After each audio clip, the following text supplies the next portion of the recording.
नमस्कार मित्रों, Radha Krishna IAS PCS classes में आप सभी का हार्दिक स्वागत है।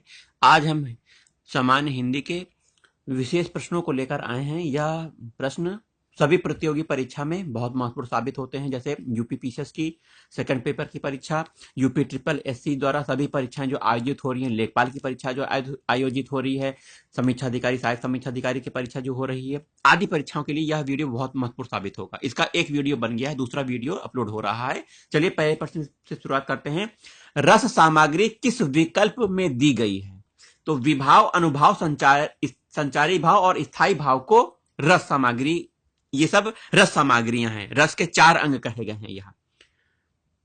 ठीक है। अगला प्रश्न है, काव्य शास्त्र के संदर्भ में नवरस से क्या अभिप्राय है? नवरस से क्या अभिप्राय? यह नवरस है। काव्य शास्त्र के संदर्भ में नवरस से अभिप्राय नवरस से है। ये नवरस इस प्रकार के हैं: श्रृंगार रस, हास्य रस, करुण रस, रौद्र रस, वीर रस, भयानक रस, विभत्स रस, अद्भुत रस, शांत रस। अगला प्रश्न है, रसौ वै सह रस से संबंधित इस कथन का उल्लेख इसमें से किस ग्रंथ में हुआ है? तो तैत्रीय उपनिषद में यह उल्लेख हुआ है। रस से संबंधित कथन का उल्लेख तैत्रीय उपनिषद के ग्रंथ में हुआ है। रसो वै सह। आगे देखिए, विभाव, अनुभाव, व्यभिचारी, संयोग, अदृसन्निष्पत्ति को प्रतिपादित किसने किया था? यह भरत मुनि जी ने किया था। किसने किया था? भरत मुनि जी ने किया था। चलिए अगले प्रश्न पे आ जाते हैं। अगला प्रश्न है, भरत मुनि ने रस सूत्र का विवेचन अपने किस ग्रंथ में किया है? तो रस सूत्र का विवेचन नाट्य शास्त्र में किया है भरत मुनि ने। विभाव, अनुभाव, व्यभिचारी भाव के संयोग से रस की निष्पत्ति होती है, इसका क्या का कथन है? किसका कथन है? यह भरत जी का कथन है। नाट्य के संदर्भ में भरत मुनि के अनुसार रसों की संख्या कितनी है? 9 रस हैं। कितने रस हैं? 8 रस हैं। 8 रस हैं। चलिए, रसों की संख्या 8 किसने मानी है? यह भरत मुनि ने मानी है। 8 रस हैं। अगला प्रश्न है, आचार्य भरत ने किस रस को नाट्य प्रयोग में स्वीकार नहीं किया है? तो भयानक रस को नाट्य प्रयोग में स्वीकार नहीं किया। अगला प्रश्न है, रस निरूपण के प्रथम व्याख्याता थे। कौन थे? भरत मुनि थे। अगला प्रश्न, विशेष रूप से जो भावों को प्रकट करते हैं उन्हें क्या कहते हैं? विभाव कहते हैं। अगला प्रश्न, भाव शांति, भाव संधि, भाव सबलता का संबंध भाव के किस भेद से है? संचारी भाव से है। इसका उत्तर संचारी भाव से है। आइए अगला प्रश्न देखते हैं, रोमांच किस तरह का अनुभाव है? रोमांच सात्विक अनुभाव है। कैसा अनुभाव है? सात्विक अनुभाव है। अगला प्रश्न है, वेशभूषा से जो भाव प्रदर्शित किए जाते हैं उन्हें आहार्य कहते हैं। वैपथु कैसा अनुभाव है? यह वैपथु सात्विक अनुभाव है। कैसा अनुभाव है? सात्विक अनुभाव।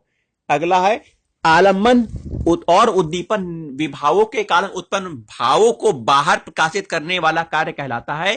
क्या कहलाता है? अनुभाव कहलाता है।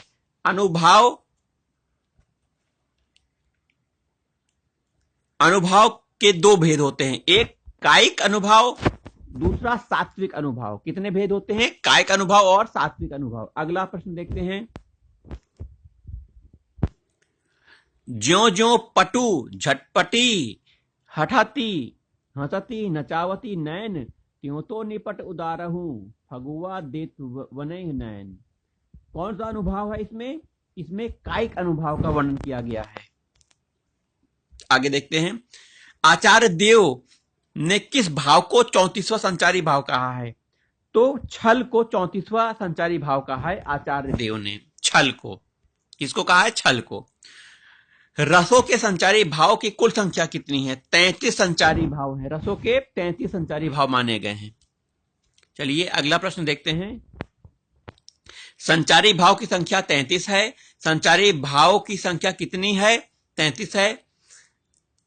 अपस्मार क्या है? संचारी भाव का एक प्रकार अपस्मार है। सूची 1 से सूची 2 में मिलान करना है। तो श्रृंगार का स्थायी भाव है रति, अद्भुत का स्थायी भाव है विस्मय, शांत का स्थायी भाव है निर्वेद और वीर का स्थायी भाव उत्साह है। तो यह मिलान हो गया। चलिए अगले प्रश्न पे आ जाते हैं। अगला प्रश्न, ये देखिए मिलान हो गया। वहीं अद्भुत, अद्भुत का स्थायी भाव विस्मय है, वीर का स्थायी भाव उत्साह है, रौद्र का स्थायी भाव क्रोध है, करुण का स्थायी भाव शोक है। निम्नलिखित में से किस विकल्प में स्थायी भाव दिए गए हैं? रति एक स्थायी भाव है, शोक स्थायी भाव, उत्साह स्थायी भाव है और भय स्थायी भाव है। ठीक है, चलिए निम्नलिखित में कौन सा स्थायी भाव नहीं है? तो हास्य स्थायी भाव है, जुगुप्सा स्थायी भाव, निर्वेद स्थायी भाव और विषाद नहीं। वीर रस का स्थायी भाव क्या है? उत्साह। वीर रस का स्थायी भाव उत्साह है। वीर रस के 4 भेद होते हैं, युद्ध वीर, दानवीर, धर्मवीर, दयावीर। करुण रस का स्थायी भाव शोक है। भयानक रस का स्थायी भाव क्या है? भयानक रस का स्थायी भाव भय है। भयानक रस का स्थायी भाव भय है। शांत रस का स्थायी भाव या निर्वेद है। वीर रस का स्थायी भाव उत्साह है। क्या है? उत्साह। निर्वेद किस रस का स्थायी भाव है? निर्वेद शांत रस का स्थायी भाव है। ध्यान दीजिएगा, वीरों का कैसा होगा बसंत, किस रस की सृष्टि हुई है? इसमें वीर रस की सृष्टि हुई है। चलिए अगले प्रश्न पे आते हैं।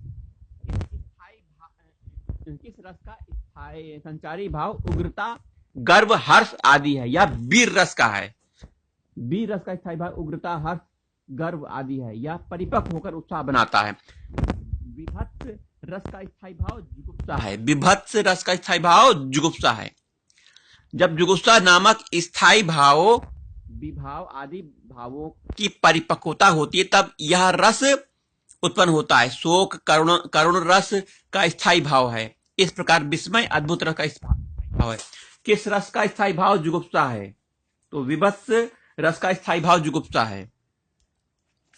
अगले प्रश्न पे आते हैं। विभत्स रस का स्थायी भाव जुगुप्सा है। जुगुप्सा किस रस का? विभत्स रस का है। जुगुप्सा का स्थायी भाव क्या है? विभत्स रस का स्थायी भाव है। अद्भुत रस का स्थायी भाव विस्मय है। क्या है? विस्मय। जुगुप्सा स्थायी भाव है। इस प्रकार क्रोध तथा निर्वेद, क्रोध रौद्र का स्थायी भाव है, निर्वेद शांत रस का स्थायी भाव है। अद्भुत रस का स्थायी भाव क्या है? विस्मय। विस्मय या आश्चर्य किस रस का स्थायी भाव है? यह अद्भुत रस का स्थायी भाव। शांत रस का स्थायी भाव क्या है? निर्वेद। ध्यान दीजिएगा, निर्वेद है शांत रस का स्थायी भाव। निर्वेद शांत रस का स्थायी भाव है। वहीं 46वां क्वेश्चन है, ध्यान दीजिएगा। राम को रूप निहारती जानकी, कंकन के नग की परछाई, उपयुक्त पंक्ति में कौन सा रस है? तो इसमें श्रृंगार रस का वर्णन किया गया। इस पंक्ति में श्रृंगार रस का वर्णन है। यहां राम आलंबन, सीता आश्रय, कंकन नाग के परछाई देखना उद्दीपन है, राम की परछाई को देखना आदि अनुभव है, स्तंभ हर्ष आदि हैं, संचारी भाव स्थायी भाव हैं। आदि संचारी भाव स्थायी भाव रति है, जो इन सब से पुष्ट होकर संयोग श्रृंगार रस का परिपाक करता है। श्रृंगार रस का स्थायी भाव क्या है? रति है। श्रृंगार रस का स्थायी भाव रति या प्रेम होता है। जहां नायक नायिका के सौंदर्य तथा प्रेम संधि वर्णन किया जाता है वहां श्रृंगार रस होता है। इनके 2 भेद होते हैं, संयोग श्रृंगार, वियोग या विप्रलंब श्रृंगार। श्रृंगार रस का स्थायी भाव रति है। चलिए, मेरे तो गिरधर गोपाल, दूसरों ना कोई, जाके सिर मोर मुकुट, मेरो पति सोई। इसमें कौन सा रस है? श्रृंगार रस है। चलिए आगे आते हैं। विप्रलंब श्रृंगार या वियोग श्रृंगार में वियोग की कितनी दशाएं हैं? तो 10 दशाएं हैं। विप्रलंब श्रृंगार में वियोग की 10 दशाएं मानी गई हैं। अभिलाषा, चिंता, गुणकथन, स्मृति, उद्वेग, प्रलाप, उन्माद, व्याधि, जड़ता और मरण। अन्य महत्वपूर्ण तथ्य हैं। अग्नि पुराण में अन्य रसों को श्रृंगार रस का भेद माना गया है। केशव, देव आदि आचार्यों ने श्रृंगार रस को रसराज माना है। देव ने श्रृंगार रस में सभी रसों को बिंबित माना है। अगला प्रश्न है, किस रस को रसराज माना जाता है? श्रृंगार रस को माना जाता है। किस रस का संचारी उद्दीपन विभाव, बादल की घटाएं, कोयल का बोलना, बसंत ऋतु आदि होते हैं? या श्रृंगार रस का है। श्रृंगार रस का उद्दीपन, विभाव, बादल की छटाएं, कोयल का बोलना, बसंत ऋतु, उद्यान, कुंज, चंद्रिका, नायक नायिका की प्रेम चेष्टाएं आदि हैं। आलंबन हर्ष है, लज्जा है, उत्सुकता आदि, यह सब संचारी भाव है। तो अगला है प्रश्न, फाड़ी नखन सो आंतड़िन रुधिर मवाद निकारी, लेपति अपने मुखई पे हरसई प्रेतगन नारी। इसमें कौन सा स्थायी भाव है? तो जुगुप्सा स्थायी भाव है, जुगुप्सा। तो उपयुक्त पंक्ति में विभत्स रस है जिसका स्थायी भाव जुगुप्सा अर्थात घृणा है। जहां किसी वस्तु, व्यक्ति, स्थान या दृश्य को देखकर घृणा या जुगुप्सा मन में उत्पन्न होती है, वहां विभत्स रस होता है। 54वां क्वेश्चन है, विंद के वासी उदासी तपोव्रतधारी, मना बिनु महाबिनु नारी दुखारे। उपयुक्त पंक्ति में कौन सा रस है? हास्य रस है। उपयुक्त पंक्ति में हास्य रस है। इस पंक्ति का अर्थ है कि विंद के तपस्वी वासी नारी के बिना काफी दुखी हैं। आधा पात बबूल का तामे तनिक पिसाना, लालाजी करने लगे छठे क्षमा से दान। उपयुक्त दोहे में कौन सा रस है? तो हास्य रस है। जहां कहीं विचित्र स्थितियां या परिस्थितियों द्वारा हंसी उत्पन्न होती हो, वहां हास्य रस होता है, जिसका स्थायी भाव हास है। अगला है, जो तुम्हार अनुशासन पावे, कंदुक इव ब्रह्मांड उठावे, कांचो घट डारो फोरी, रोकऊ मेरु मुलक जिमी तोरी। उपयुक्त पंक्ति में कौन सा रस है? इसमें हास्य रस है, नहीं सॉरी रौद्र रस है, रौद्र रस। ध्यान दीजिएगा, रौद्र रस का स्थायी भाव क्रोध है। अपना शत्रु, दुष्ट व्यक्ति, समाजद्रोही, खलनायक आदि जिसमें आलंबन विभाव होते हैं तथा उनके कार्य या चेष्टाएं उद्दीपन होती हैं, जैसे आंख खोल लाल होना, दांत पीसना, होंठ काटना, अस्त्र अस्त्र उठाना आदि इस रस के अनुभव होते हैं। इस पंक्ति में लक्ष्मण के क्रोध के भाव को प्रकट किया गया है, अतः यहाँ रौद्र रस है। अगला प्रश्न है, राग है कि रूप है कि रस है कि जस है कि तन है कि मन है कि प्राण है कि प्यारी है, इसमें कौन सा रस है? इसमें अद्भुत रस है। उपयुक्त पंक्ति में अद्भुत रस है। जहां सुनी और अनसुनी वस्तु, व्यक्ति, स्थान के विचित्र आश्चर्यजनक रूप को देखकर विस्मय हो जाए, वहां अद्भुत रस होता है, जिसका स्थायी भाव विस्मय है। अगला प्रश्न है, केशव कही न जाए कहिए, देखत तो रचना विचित्र अतीत, समुझी मन ही मन रहिए। इसमें कौन सा रस है? अद्भुत रस है। जहां किसी असाधारण अपूर्व अलौकिक वस्तु, जीव आदि को देखकर हृदय में विशेष प्रकार के सुखद कौतूहल आश्चर्य का भाव उत्पन्न हो, वहां अद्भुत रस होता है। उपयुक्त पंक्तियां तुलसीदास के विनय पत्रिका से उद्धृत हैं, जिसमें यह भाव प्रतीत होता है कि इन पंक्तियों में अद्भुत रस है। अगला प्रश्न है, समरस थे जड़ या चेतन, सुंदर साकार बना था, चेतनता एक बिल सत्ती, आनंद अखंड घना था। इस पंक्ति में कौन सा रस है? इस पंक्ति में शांत रस है। मन में संयम, शांति, वैराग्य को जागृत करने वाले प्रसंगों के चित्रण में शांत रस होता है। शांत रस का स्थायी भाव निर्वेद या वैराग्य है। चलिए आगे चैप्टर पे आते हैं। अगला चैप्टर है विशेषण विशेषिका। यह चैप्टर समीक्षाधिकारी, सहायक समीक्षाधिकारी की जो लोक सेवा आयोग की परीक्षा होती है, उसमें यह बहुत प्रश्न पूछे जाते हैं, 10 प्रश्न रहते हैं। चलिए पहले प्रश्न पर आते हैं। पहला प्रश्न है, राम की गाय बहुत काली है। वाक्य में काली शब्द क्या है? काली शब्द एक विशेषण है। जिन शब्दों से संज्ञा के गुण, दशा, स्वभाव आदि लक्षित होते हैं, उसे गुणवाचक विशेषण कहते हैं। राम की गाय बहुत काली है, वाक्य में काली विशेषण है और बहुत प्रविशेषण है। प्रविशेषण विशेषण की विशेषता बताता है, अर्थात यह विशेषण के पहले आता है। यहां दूसरा प्रश्न है, सही युग्म को पहचानना है हमें। तो सही युग्म है दुबला पतला, क्या होगा? लड़का होगा। ठीक है। सी, दुबला पतला गुणवाचक विशेषण है। यह दशा का बोध कराता है, इसलिए दुबला पतला लड़का युग्म सुमेलित है। विकल्प 1 में टोपी के साथ काली विशेषण तथा विकल्प बी में पत्ते के साथ सुनहरा विशेषण का प्रयोग उचित होगा। चलिए अगले प्रश्न पे आते हैं। निम्नलिखित में से विशेषण क्या है? तो पांचवा एक विशेषण है। पांचवें शब्द में क्रमवाचक विशेषण का प्रयोग किया गया है। यह क्रमवाचक विशेषण है। यह निश्चित संख्यावाचक विशेषण के अंतर्गत आता है। अगला प्रश्न है, निम्नलिखित में से समुदायवाचक विशेषण क्या है? चारों समुदायवाचक विशेषण हैं, चारों में समुदायवाचक विशेषण है। इस समूहवाचक इसे समूहवाचक विशेषण भी कहते हैं या निश्चित संख्यावाचक विशेषण के प्रकार में आता है। इसके भेद इस प्रकार हैं: गणनावाचक विशेषण जैसे 1 2 3, क्रमवाचक विशेषण पहला दूसरा तीसरा, आवृत्तिवाचक विशेषण दूना तिगुना चौगुना, समुदायवाचक विशेषण दोनों तीनों चारों, प्रत्येक बोधक विशेषण प्रत्येक हरेक। अगले प्रश्न पे आ जाते हैं। दूसरा लड़का कहां गया वाक्य में दूसरा किस प्रकार का विशेषण है? तो यह क्रमवाचक विशेषण है। कौन सा विशेषण है? दूसरा कर्मवाचक विशेषण है। उत्साह शब्द विशेषण है। शब्द का विशेषण क्या है? उत्साहित। तो उत्साह शब्द का विशेषण उत्साहित है। निम्नलिखित वाक्य में से एक विशेषण का प्रयोग नहीं किया गया है। तो सी में नहीं किया गया है, बच्चों ने खाना खाया, इसमें विशेषण का प्रयोग नहीं किया गया है। निम्नलिखित में अगला प्रश्न है, निम्नलिखित संज्ञा विशेषण जोड़ी में कौन सा सही नहीं है? तो विष से विषैला विशेषण बन गया, आदि से आदिम विशेषण बन गया, पिता से पैतृक विशेषण बन गया। ये तीनों तो सही हैं, जबकि प्रांत से प्रांतिक विशेषण यह गलत है। निम्नलिखित में से परिणाम बोधक विशेषण है। डी आंसर सही है। कम आमदनी यह परिमाण बोधक विशेषण है। जिन विशेषण शब्दों से संज्ञा सर्वनाम की मात्रा अथवा मापतोल का बोध होता है वे परिणाम बोधक विशेषण कहलाते हैं।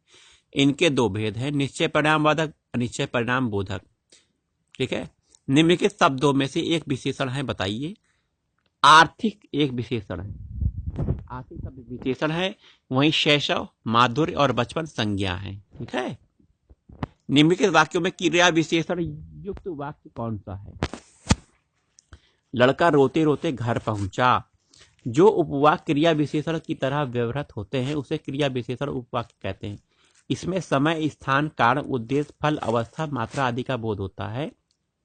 प्रस्तुत वाक्य लड़का रोते रोते घर पहुंचा में रोते रोते क्रिया विशेषण उपवाक्य है। अगला प्रश्न है, विधान करने वाले शब्दों की विशेषता बताने वाले शब्द किसे कहते हैं? तो क्रिया विशेषण कहते हैं। विधान करने वाले शब्दों की विशेषता बताने वाले शब्द को क्रिया विशेषण कहते हैं। निम्नलिखित मिश्र वाक्यों में कौन सा विशेषण उपवाक्य है? तो बी आंसर है। लखनऊ जो उत्तर प्रदेश की राजधानी है एक ऐतिहासिक नगर है। यह क्रिया विशेषण उपवाक्य है। जो आश्रित उपवाक्य विशेषण की तरह व्यवहृत हो उसे विशेषण उपवाक्य कहते हैं। इनमें जो, जैसा, जितना इत्यादि शब्दों का प्रयोग होता है। लखनऊ जो उत्तर प्रदेश की राजधानी है एक ऐतिहासिक नगर में जो उत्तर प्रदेश की राजधानी है आश्रित उपवाक्य विशेषण की तरह कार्य करता है, इसलिए यह विशेषण उपवाक्य है। तो सीता की खोज के लिए हनुमान को अगाध सागर को पार करने के लिए पुल से नहीं आकाश मार्ग से जाना पड़ा था। उपयुक्त वाक्य में विशेष्य का चयन करना है। तो हमें विशेष का चयन करना है। इसमें सागर विशेष्य है, सागर विशेष्य है, अगाध विशेषण के रूप में प्रयोग किया गया है। जिस शब्द की विशेषता बताई जाती है उसे विशेष्य कहते हैं और विशेषता बताने के बाद वाले शब्द को विशेषण कहते हैं। निम्नलिखित में कौन सा विशेषण है? तो सौतेला विशेषण है। वर्तनी वाले शब्दों पर चर्चा कर लेते हैं। अगला प्रश्न है, इंपॉर्टेंट है वर्तनी। इनमें से शुद्ध वर्तनी का चयन करना है। तो वाल्मीकि, ध्यान से देखिए शब्द को, वाल्मीकि यह शब्द शुद्ध है जबकि और शब्द सब गलत हैं। अब इनमें अगला प्रश्न है, निम्नलिखित में शुद्ध वर्तनी का चयन करना है। तो कृशांगी, कृशांगी यह शुद्ध शब्द है। ध्यान से देखिएगा इसको, ध्यान से आप इसको निहार लीजिए, आंखों से देख लीजिए। कृशांगी यह शुद्ध शब्द है जबकि ये सब कृशांगी गलत है। ठीक है। अगला प्रश्न है, वर्तनी की दृष्टि से इनमें अशुद्ध वाक्य कौन सा है? अशुद्ध, एक अशुद्ध है और सब शुद्ध होंगे। ज्योत्सना शुद्ध है, अहोरात्र शुद्ध है, मिष्टान्न शुद्ध है। तो वर्तनी की दृष्टि से भास्कर अशुद्ध शब्द है, इसका शुद्ध शब्द है भास्कर। सांप वाला आधा सा होगा भास्कर में। ज्योत्सना, अहोरात्र और मिष्टान की वर्तनी शुद्ध है। ध्यान से मिष्ठान को ध्यान दीजिएगा, मिष्ठान ठा लगाते हैं लोग, जबकि मिष्टान्न होगा। निम्नलिखित में एक शब्द की वर्तनी अशुद्ध है, इसमें से एक की अशुद्ध है और सब शुद्ध है। जैसे आद्र शुद्ध है, प्रवज्या शुद्ध है, अहल्या शुद्ध है, द्वारिका गलत है, द्वारका होगा। ये देखिए इसकी शुद्ध वर्तनी द्वारिका का द्वारका होगा। अगला प्रश्न है, निम्नलिखित में से एक शब्द की वर्तनी अशुद्ध है। तो अशुद्ध का चयन करना है। उज्ज्वल शुद्ध है, श्रृंगार शुद्ध है, अध्यात्म शुद्ध है, ज्योत्सना गलत है।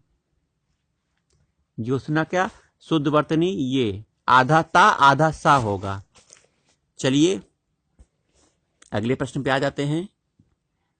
शुद्ध वर्तनी वाला शब्द को हमको छांटना है, तो संशय हमें कैसे लिखना पड़ता है, ये देखिए संशय ऐसे लिखा जाएगा, यह शुद्ध है।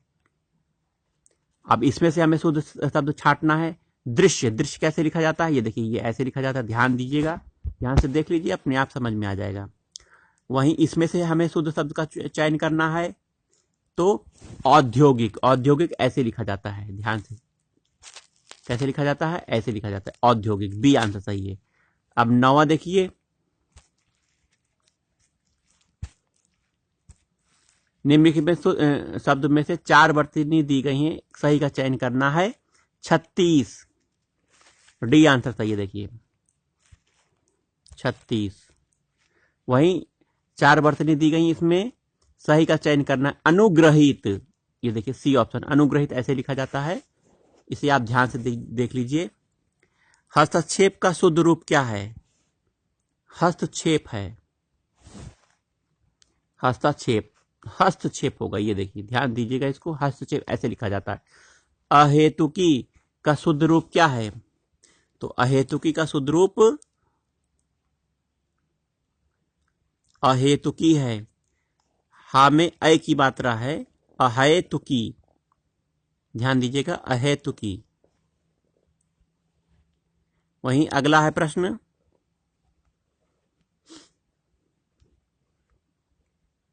एक ही शब्द की वर्तनी 4 तरह से लिखी गई है, सही का चयन करना है। ऊपरी लिखित शब्द सही है, बी वाला ऑप्शन। निम्नलिखित कोश हिंदी कोश में सर्वप्रथम कौन सा शब्द आएगा, देखिए इसमें कौन सा शब्द आएगा, कौन कौन से शब्द है, अंकन, अंकट, अर्क और अंकन शब्द आएगा सबसे पहले। शुद्ध वर्तनी वाला शब्द का इसमें चयन करना है।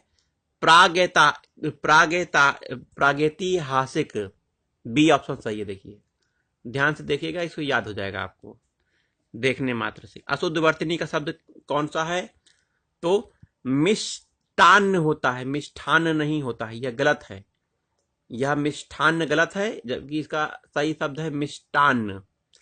66 अंक के केंद्रीय हिंदी निदेशालय के अनुसार मानक उच्चारण कितने होते हैं।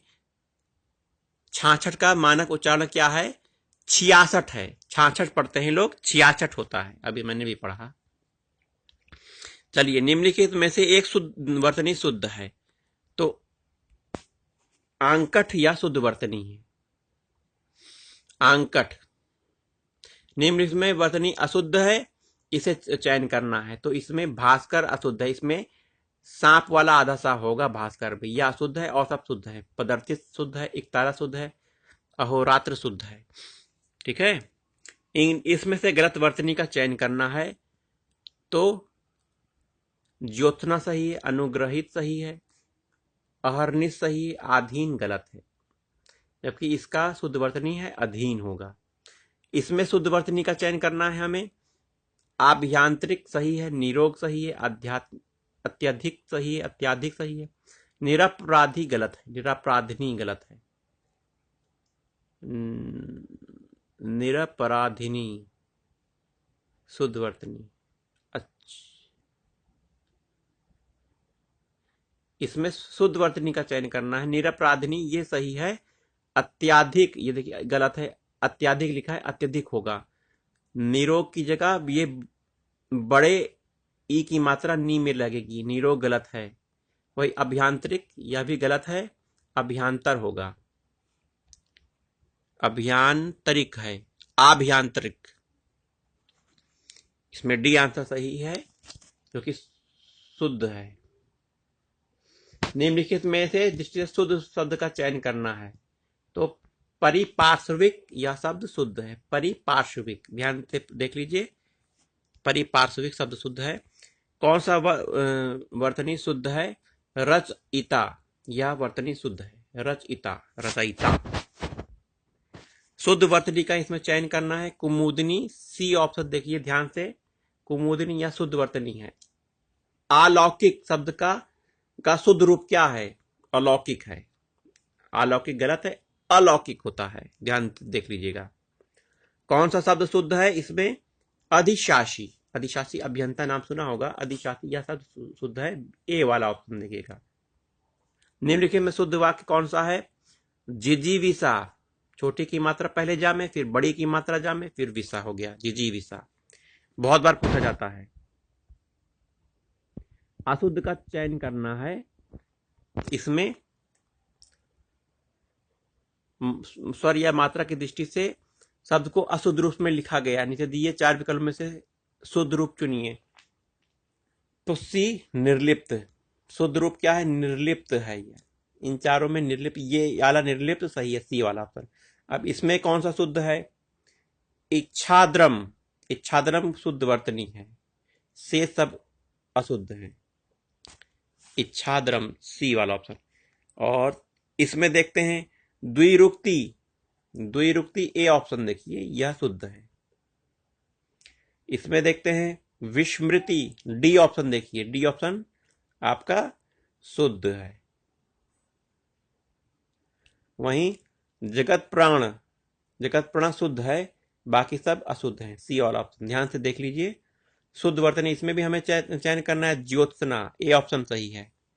क्या है? ज्योत्सना।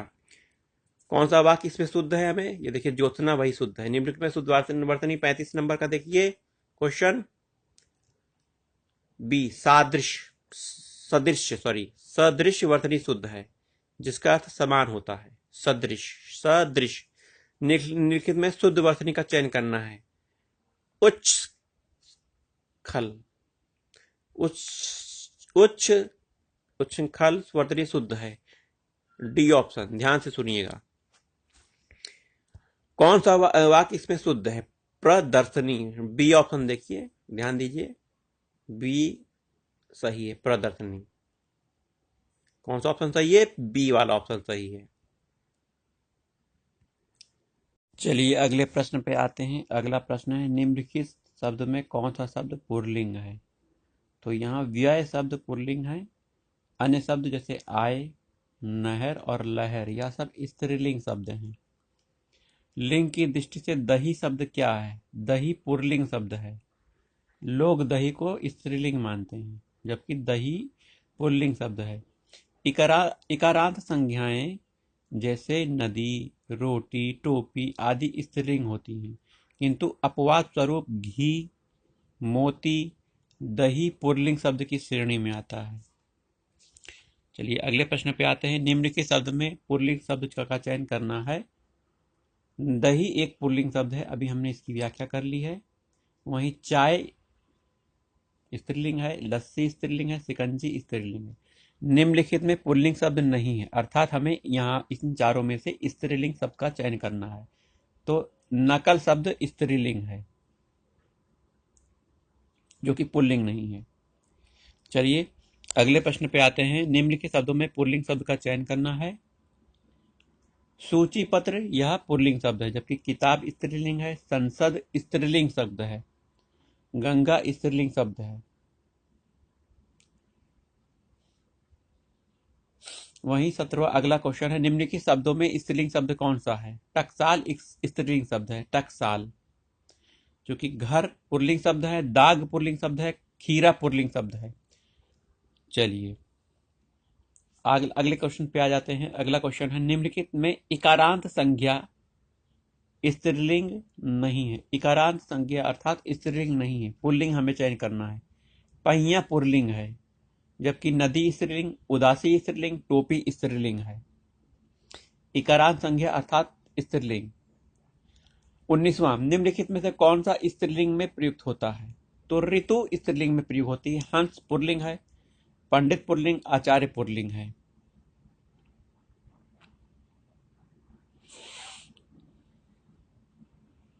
निम्नलिखित में से स्त्रीलिंग शब्द को चुनना है। तो संध्या स्त्रीलिंग शब्द है। कौन सा शब्द? संध्या। जबकि धुआं, भत्ता और धावा यह पुल्लिंग शब्द हैं। चलिए फिर अगले क्वेश्चन पे आते हैं। निम्नलिखित में से कौन सा शब्द स्त्रीलिंग है? तो नकेल स्त्रीलिंग शब्द है। हाथी, पानी, मोती यह पुल्लिंग शब्द हैं। निम्नलिखित में से कौन सा शब्द स्त्रीलिंग नहीं है? पुल्लिंग का चयन करना है अर्थात। तो झुरमुट यह पुल्लिंग शब्द है। अंत्येष्टि स्त्रीलिंग शब्द है। निराशा स्त्रीलिंग है। इच्छा स्त्रीलिंग शब्द है। अगले क्वेश्चन पे आ जाते हैं। निम्नलिखित में कौन सा शब्द स्त्रीलिंग है? तो मृत्यु स्त्रीलिंग शब्द है। उत्साह पुल्लिंग है। चक्रव्यूह पुल्लिंग है। संकल्प पुल्लिंग है। चलिए, निम्नलिखित में से एक स्त्रीलिंग शब्द है, 24वां है। तो डोर ये स्त्रीलिंग शब्द है, डोर। अगला प्रश्न है। निम्नलिखित में से स्त्रीलिंग नहीं अर्थात पुल्लिंग का हमें चयन करना है। इसमें दिन पुल्लिंग है, सांझ स्त्रीलिंग है, सुबह स्त्रीलिंग है, दोपहर स्त्रीलिंग है। अब फिर इसे अगला क्वेश्चन है। निम्नलिखित में से स्त्रीलिंग नहीं है अर्थात हमें इसमें भी पुल्लिंग का चयन करना है। तो पानी पुल्लिंग शब्द है। कहानी स्त्रीलिंग है। मानी स्त्रीलिंग है। रानी स्त्रीलिंग है। पानी पुल्लिंग शब्द है, इसे याद रखिएगा। निम्नलिखित शब्दों में कौन स्त्रीलिंग नहीं है? तो पानी पुल्लिंग शब्द है, अभी हमने ऊपर देखा। रोटी स्त्रीलिंग है। पूड़ी स्त्रीलिंग है। नदी स्त्रीलिंग है। चलिए आगे आते हैं। ठाकुर शब्द का स्त्रीलिंग क्या होगा? ठकुराइन होगा। कवि का स्त्रीलिंग क्या होगा? कवयित्री होगा। चलिए अगले प्रश्न पे आते हैं। कवि का कवित्री हो गया। निम्नलिखित में लिंग की दृष्टि से शुद्ध कौन सा है? तो सुलोचन का सुलोचना। सुलोचन, सुलोचना, सुलोचन पुल्लिंग है। सुलोचना स्त्रीलिंग है। वहीं उसी प्रकार से सम्राट का साम्राज्ञी, वीर का वीरांगना, गोप का गोपी, ये पुल्लिंग और स्त्रीलिंग दिए गए हैं। ऋषि का स्त्रीलिंग क्या होगा? ध्यान दीजिएगा। ऋषि का स्त्रीलिंग ऋषिका है, इंपॉर्टेंट है। ऋषिका। नेक्स्ट, दिए गए विकल्पों में सम्राट का स्त्रीलिंग क्या होगा? सम्राज्ञी, सम्राट का स्त्रीलिंग। चलिए, निम्नलिखित में से कौन सा शब्द है जो सदैव स्त्रीलिंग में प्रयोग होता है? तो मकड़ी शब्द हमेशा स्त्रीलिंग में प्रयोग होता है। कुछ प्राणी स्त्री रूप में पाए जाते हैं, जैसे मक्खी, मछली, कोयल, चिड़िया, चील, मकड़ी आदि। इन्हें नित्य स्त्रीलिंग कहते हैं। यदि इनसे पुल्लिंग बनाना हो तो इससे पहले हमें नर लगाना पड़ेगा, जैसे नर मक्खी, नर मछली। ठीक है। अगला प्रश्न है। युवा शब्द का लिंग परिवर्तन करने के लिए निम्नलिखित विकल्प में सही शब्द चयन किए। युवा का स्त्रीलिंग क्या होगा? अर्थात युवती होगा। नेक्स्ट, निम्नलिखित शब्दों में से किस एक का लिंग परिवर्तन हिंदी भाषा में प्रचलित नहीं है? तो कोयल जन्मजात स्त्रीलिंग है, तो इसका लिंग परिवर्तन नहीं होता। अगर परिवर्तन करना होगा तो नर कोयल लिखना पड़ेगा। हिंदी भाषा में कोयल का लिंग परिवर्तन प्रचलित नहीं है। कोयल शब्द सदा स्त्रीलिंग में होता है, किंतु लिंग परिवर्तित करते समय आगे नर या मादा जोड़ा जाता है, जैसे नर कौआ, मादा कौआ। नर कोयल, मादा कोयल। चलिए, अप्राणीवाचक शब्दों के लिंग निर्णय का आधार है। क्या आधार है? ए और बी दोनों सही हैं, अर्थात उनके साथ प्रयुक्त होते हैं, उनके साथ प्रयुक्त क्रिया, उनके साथ प्रयुक्त विशेषण।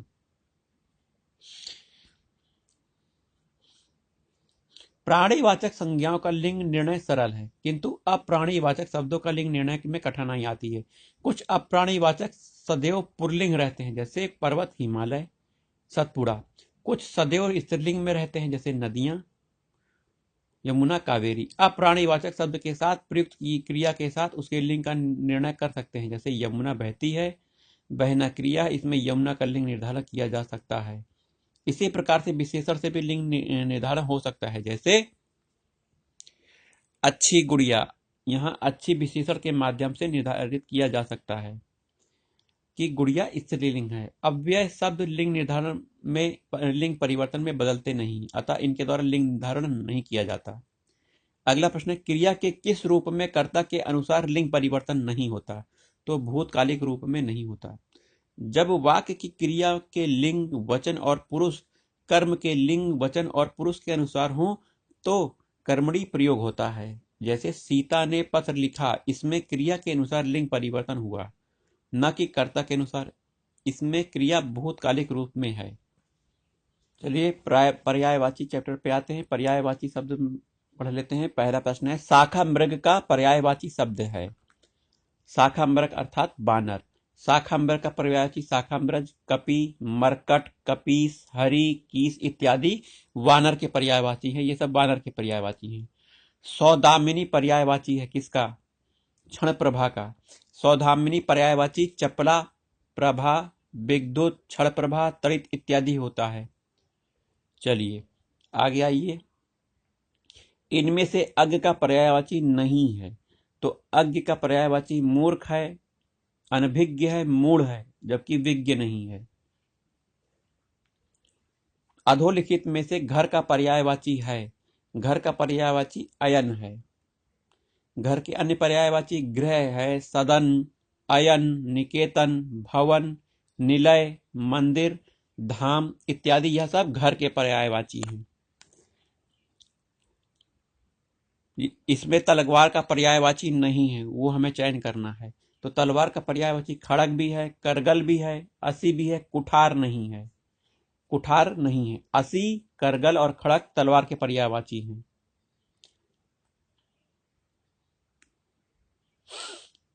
तलवार के पर्यायवाची असी, करगल, करवाल, शमशीर ये सब हैं। गंगा का पर्यायवाची इसमें से नहीं है, तो गंगा का पर्यायवाची भागीरथी है, सुरसरी है, मंदाकिनी है, जबकि अवतरणी नहीं है। इसके अन्य पर्यायवाची त्रिपथगा भी कहा गया है। विष्णुपदी, देवपगा, देवनदी, जाह्नवी, मंदाकिनी, सुरसरी, भागीरथी ये सब गंगा के पर्यायवाची। इंद्र का पर्यायवाची नहीं है इनमें से, तो इंद्र के पर्यायवाची सुरपति इंद्र को कहा गया है, शक्र कहा गया है, पर वतारी कहा गया है। भूपेंद्र इंद्र का पर्यायवाची नहीं है, भूपेंद्र राजा का पर्यायवाची, याद रखिएगा। अगला प्रश्न है, कलश का पर्यायवाची है। तो कलश का पर्यायवाची कुंभ माने घड़ा है। घट, घड़ा, गगरा यह सब कलश के पर्यायवाची हैं। पानी, वारी, नीर, सलिल, अम्बु, तोय, पय, जीवन, आब, उदक यह सब जल के पर्यायवाची हैं। किसके पर्यायवाची हैं? जल के। अगले प्रश्न पर आते हैं, सरस्वती के चार पर्याय दिए गए हैं, कौन सा गलत है? तो सरस्वती का पर्यायवाची भारती है, शारदा है, वागीश्वरी कहा गया है, भामा नहीं है। ध्यान दीजिएगा, भामा नहीं है। सरस्वती के अन्य पर्यायवाची जैसे वाणी, गिरा, भाषा, ब्राह्मी, वीणापाणी, वागीश, महाश्वेता, निधात्रा, जबकि भामा स्त्री का पर्यायवाची है। लक्ष्मी के पर्यायवाची जान लेते हैं। पद्मा, रमा, इंदिरा, कमला, पद्मासना, समुद्रजा, छोरोद, श्री आदि ये सब लक्ष्मी के पर्यायवाची हैं। पार्वती के पर्यायवाची गिरिजा, शैलसुता, अंबिका, भवानी, गौरी, उमा, रुद्राणी, हेमवती, शैलसुता, मैनसुता, अंबा यह सब पार्वती जी के पर्यायवाची। सीता जी के पर्यायवाची वैदेही, जानकी, भूमिजा, रामप्रिया, जनकसुधा यह सब सीता जी के पर्यायवाची हैं। महाश्वेता किसका पर्यायवाची है? सरस्वती का पर्यायवाची है। ध्यान दीजिएगा, महाश्वेता सरस्वती का पर्यायवाची है। चंद्रिका का पर्यायवाची क्या है? कौमुदी।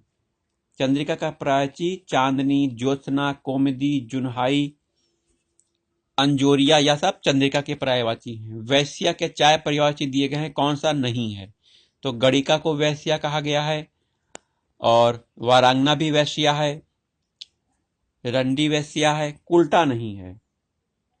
वैश्या की पर्यायवाची जैसे गणिका, वारांगना, रंडी, मंगलमुखी, रामजनी, सदा सुतगिन, पतुरिया ये सब है। जबकि कुल्टा, स्वेरणी, पुंसली, छिनाल इत्यादि व्यभिचारिणी के पर्यायवाची हैं। देवता का पर्यायवाची शब्द क्या है? तो विबुध शब्द देवता का पर्यायवाची शब्द है। जैसे आदित्य, अमर्त्य, गीर्वाण, देव, अमर, सुर, विबुध, निर्झर इत्यादि देवता के पर्यायवाची हैं। निम्नलिखित शब्दों में से एक अर्थ नौका है। तो तरणी का अर्थ नौका है। नौका का पर्यायवाची नाव, तरी, तरणी, तरणी है। चलिए, मोर का पर्यायवाची इसमें से क्या है? तो मोर का पर्यायवाची कलापी है। क्या है? कलापी। इसके मोर के अन्य पर्यायवाची देख लेते हैं। मयूर, सिखी, ध्वजी, नीलकंठ, कलापी, भुजंगारी, शिव, सुतवाहन, ये सब मोर के पर्यायवाची हैं। वहीं विद्युत का पर्यायवाची देख लेते हैं। चपला, प्रभा, बिजली, दामिनी, क्षण प्रभा, सौदामिनी, यह सब बिजली के पर्यायवाची हैं। बाण का पर्यायवाची शब्द ईसु, सर, नाराज, सिलिमुख, असुग आदि हैं। विद्वान का पर्यायवाची सुधि, कोविद, बुध, धीर, मनीषी इत्यादि, यह सब बुद्धिमान के पर्यायवाची हैं। बसंत के 4 पर्याय दिए गए हैं, इनमें त्रुटिपूर्ण कौन है? 16वां। तो कातार त्रुटिपूर्ण है। बसंत के पर्यायवाची हम लोग देख लेते हैं। बसंत के पर्यायवाची ऋतुपति, कुसुमाकर, मधुमास, ऋतुराज, बहार, यह सब बसंत के पर्यायवाची है। जबकि कांतार जो अभी दिया गया है, जो नहीं है इस ऑप्शन में, ये ऑप्शन है वन का पर्यायवाची है। कांतार किसका पर्यायवाची है? वन का। स्थिर शब्द का पर्यायवाची अडिग है। ठीक है, अडिग, निश्चल, दृढ़, स्थायी, स्थावर, यह सब इस उसके पर्यायवाची है। देहधारी शब्द का पर्यायवाची है क्या है? जीव का पर्यायवाची है। प्राणी, जीवधारी, जीव, जीवनधारी इत्यादि, यह सब देहधारी के पर्यायवाची हैं। प्रतारक किसका पर्यायवाची है? ठग का पर्यायवाची है प्रतारक। ठग का अन्य पर्यायवाची वंचक हैं, अड़ीमार है, प्रवंचक है, जालसाज है। चलिए अगले प्रश्न पे आते हैं। सिखी का पर्यायवाची क्या है? मोर, मयूर, वही, सारंग, केकी है। तो मयूर सिखी का पर्यायवाची है, जिसके अन्य पर्यायवाची मैंने अभी बताए हैं। मिलिंद का पर्यायवाची क्या है? भ्रमर। भ्रमर का अन्य पर्यायवाची भौरा, भ्रमर, अली, षटपद, मधुकर, द्विरेफ, मधुप, यह सब मिलिंद के पर्यायवाची हैं। धूसर का पर्यायवाची क्या है इनमें से? तो गर्दभ। खर, गर्दभ, रासब, बेसर, चक्रीवान, वैशाख नंदन, धूसर इत्यादि गधा के पर्यायवाची हैं। तो धूसर किसका पर्यायवाची? गर्दभ का पर्यायवाची। गर्दभ मतलब गधा। अद्री शब्द का अर्थ है पर्वत। अद्री शब्द का क्या अर्थ है? पर्वत। अगले प्रश्न पे आते हैं।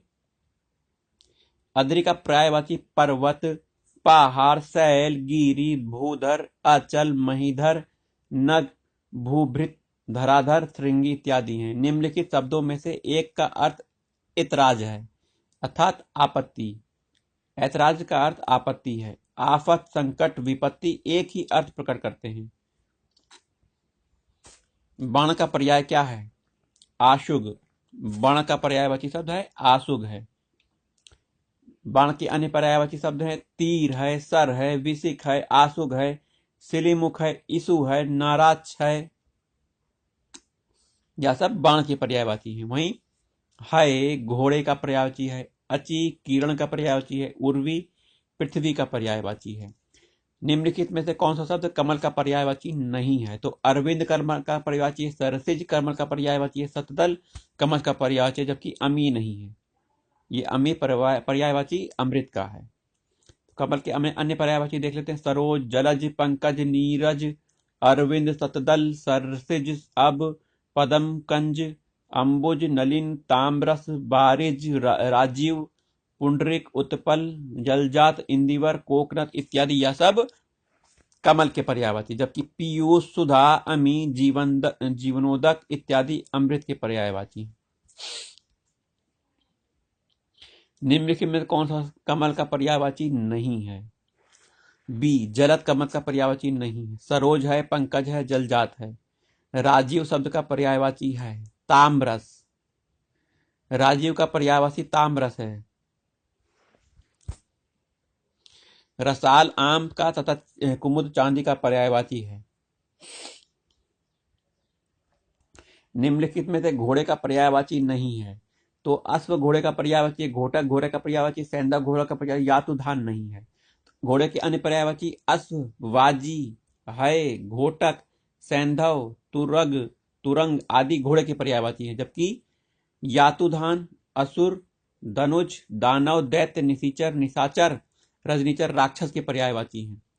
तुरंग शब्द का पर्यायवाची चुनिए। तुरंग शब्द वाजी का पर्यायवाची है, अर्थात घोड़े का। अश्व का पर्यायवाची घोटक है। वाजी का पर्यायवाची किसका है? अश्व का पर्यायवाची है। वाजी किसका पर्यायवाची? अश्व का है। अन्य पर्यायवाची फिर से देख लीजिए, है, बाजी, तुरंग, रविसुत, घोड़ा, घोटक। वहीं किंकर दास का पर्यायवाची। किंकर किसका पर्यायवाची है? किंकर दास का पर्यायवाची है। अगला प्रश्न है, निम्नलिखित में प्रत्येक में से किसी सर्वाधिक उत्तम युग्म को चुनना है जो दिए गए में का पर्यायवाची हो। अंतरिक्ष का पर्यायवाची इन चारों में से कौन सा होगा? तो अंतरिक्ष का पर्यायवाची व्योम और आकाश होगा। अंतरिक्ष के अन्य पर्यायवाची व्योम, आकाश, गगन, नभ, अंबर, अभ्र, आसमान, शून्य, ये सब अंतरिक्ष के पर्यायवाची हैं। अंबुज का पर्यायवाची इन जोड़ों में से कौन होगा? इन चारों में से तो